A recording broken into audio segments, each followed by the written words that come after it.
Hi everyone, welcome back to my YouTube channel. My name is Namwezi and I'm back with another video. Like an aviator,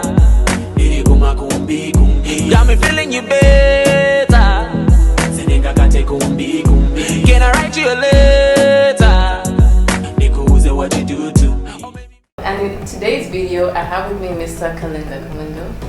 Good day to you, sir. How are you? Good, thank you. How are you? I'm good, thank you. Thank you for inviting me to your channel. Thank you for being here. So I have a few questions for you. Go ahead. I actually drafted them myself. I wanted to ask my followers to, ask, but I was like, nah, this one is personal. No problem, go ahead. Okay, so can we get started? Yeah. Okay, so how was life as a student pilot? Going back. Okay, that is taking me back to 2012. And being a student pilot is not easy.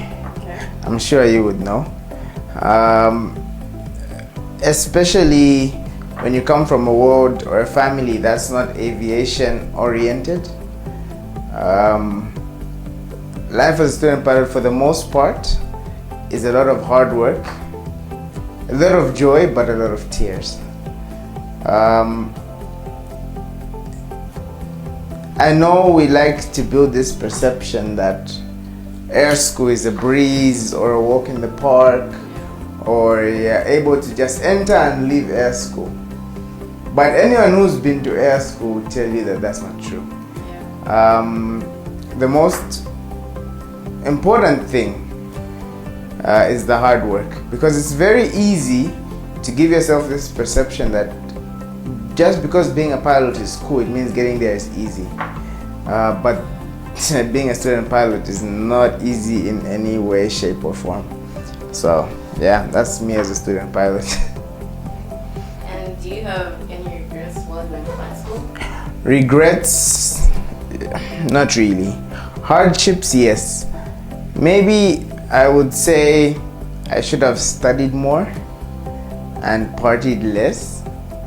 But when you just leave your parents' home and you have all this freedom from nowhere in a whole different country, you tend to play a little bit. But that little experience of maybe not having worked as hard as I should have at the time I should have taught me a lot because of the mistakes I made because of it, i.e. failed exams, not being prepared for flights on time, showed me that the hardships or the regrets of not having studied as hard as I could have at some points, or not having partied as hard as I did at some points, showed me that there was a lot of work that actually had to be put into actually becoming a pilot. Interesting. And what was the highlight of your training? Highlight of my training was my first solo. I feel like I can't speak for everyone, but almost every pilot, their first solo, there's just something magical about flying for yourself alone for the very first time. I'm sure you can relate to that. That till this day, 4,000 hours later, almost can't be replicated. That definitely was the highlight. Getting my CPO was cool too, don't get me wrong. My PPO as well, but the first solo is just, there's something about people trusting you for the very first time to fly a plane on your own that you'll never get ever again, I don't think. So that's definitely my highlight from air school. And how does work compare to training? They're the same thing. There's nothing that happens in flight school that happens differently in work, or is there anything complicated in work that you wish you learned before? Not particularly, no. The good thing with a lot of flight schools is they teach you not only just to fly planes, but they teach you also to be an airline pilot. So the transition isn't really that hard. But also, massive credit to a lot of airlines. They don't just drop you in and into the deep end. They start you, even though you're a commercial pilot, they start you from the shallow end and move you deeper and deeper as you go into your career. So I'd say they're pretty much the same. Actually, I'd say air school is harder. So if you get through air school, don't worry about actually flying as a commercial pilot. And what mistakes have you made as a pilot? What mistakes have I made? Good question. In air school or as an actual commercial pilot, doesn't matter. Time management, I'd say.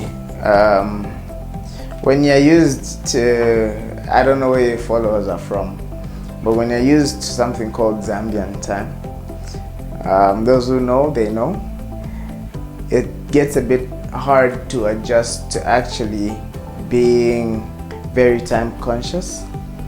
So if you are talking mistakes, my time management and time responsibility over the years has gotten better, but in the beginning was really, it was awful, definitely regrettable.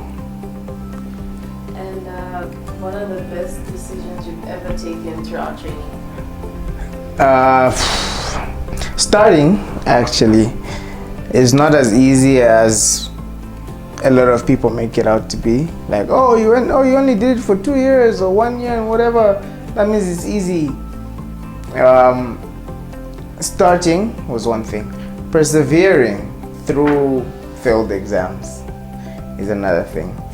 I know a lot of people don't really know what goes on in air school or throughout flight training, but there's a lot of failed exams and there are a lot of tears. There's a lot of failed flights. Persevering through that on its own is definitely an achievement, and a lot more people who are getting into flying or into flight training should understand that that's part of the process, and even the losses are part of the wins. But it's very difficult while you're going through them to understand that even as you're losing, you're actually winning. And what inspires you? What inspires me? I get inspired by a lot of things. I would say sport mainly is like my biggest inspiration, because they do it all day, every day, and twice on Sundays from the age of about 6 for some of them. They get into academies as young as 6. If we're talking aviation, just how pilots are, how they carry themselves, how they conduct themselves, and more recently, how resilient pilots have been throughout the COVID-19 pandemic, because it was very hard for a lot of pilots. Planes weren't flying, airlines were furloughing pilots, cabin crew, and staff as well. But a lot of them were very hard, very resilient, and they didn't let it like wear them down. And here we are 2.5 years later, and aviation has bounced back almost stronger, if not stronger than it was in 2019. And that's just basically and purely off of how strong and how well pilots, cabin crew, and the whole aviation industry reacted off that very hard thing. And that's very, very inspiring even for me. And what's your favorite aircraft? My favorite aircraft. If it ain't Boeing, I ain't going.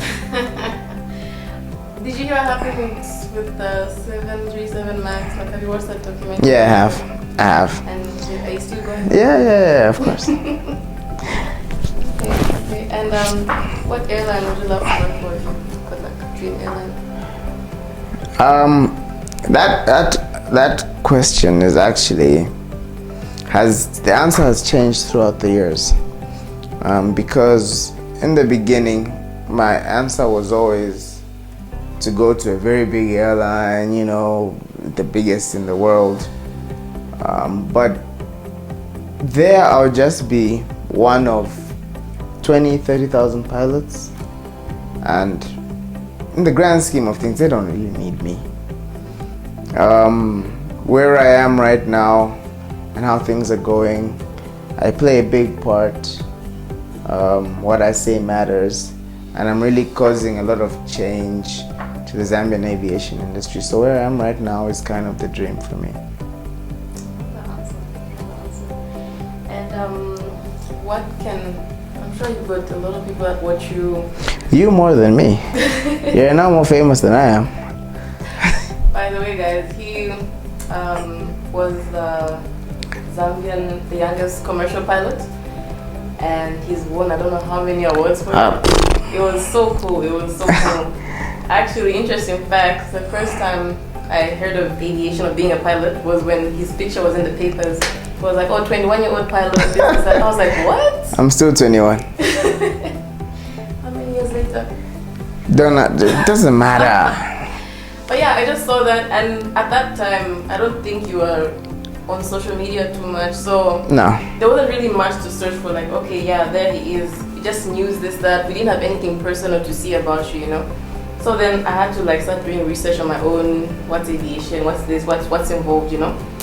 Yeah. But anyway, that was really cool. Thank you. Cool. So yeah, my question again: what can we expect from you like in the coming years? If we're talking a 10-year time span, I still got some exams that I need to get out the way. And depending on whether you see this, I would or would not have done them, but I'm really hoping to get them out the way. As I grow, I'm hoping the industry in the country grows with me, and thankfully we've now got like good local airlines that are growing, bringing Boeings, and so on and so forth. So if everything goes according to plan, not just in the country but regionally as well, then I'm the captain on a 777, but leaving out of Lusaka. I don't need to leave the country to be able to achieve that, hoping the industry grows as we do. And I don't know, I feel like I'm a bit too old for this question, but I'm still gonna ask you. I'm very old! Yeah. What inspired you to be a pilot? So in grade 5, I'm from Kitwe. Kitwe is no airport. So in grade 5, grade 6 actually, we went to Livingston for a primary school trip, and we went to the Livingston airport, and it should have been a 737 that I saw on the apron, and I was so fascinated by it that I started researching slowly and over time. And the more I researched, the more I fell in love with aviation, until I reached a point where there's nothing that I would rather do than fly. So I guess that's what it was. I feel like every pilot feels that way. Like you don't really see yourself doing anything else. Yeah, no. But then if you had to do something, you'll probably be. I farm, I do music, and I've got a foundation, so there's that. Yeah, I mean, it's a story for another day. Let me not toot my horn on your page. No, it's your time to shine. About you. No, it's called the Kalanga Kamwendo Foundation, and we supply stationaries to school children who can afford them. Yeah, because the journey of aviation has showed me that the things that some of us might afford, other people take for granted. Even if they're able to actually watch this video, then like the top 1, maybe 5% of people on the planet, which means there's a lot more people that are going through things that we can't even imagine. And just being able to lend whatever little help I can to them is something that really drives me. And if I wasn't flying, maybe I'd be doing that full time, I guess. Yeah. And then how can people like help donate your foundation? And So like some joining with them? yeah, no, there's no joining. We've got a Facebook page, and my personal Facebook page as well, my Instagram, Twitter. Feel free to get in touch. And if you have a specific school or a specific project that you want to work on, we can do it together, because you move fast alone, they say, but you move further together. Thank you. And what's one code that keeps you going? Nangu wanchinge ukufilwa nakana. Translation for the non-Zambian. Oh, even if they stop me, I cannot be stopped.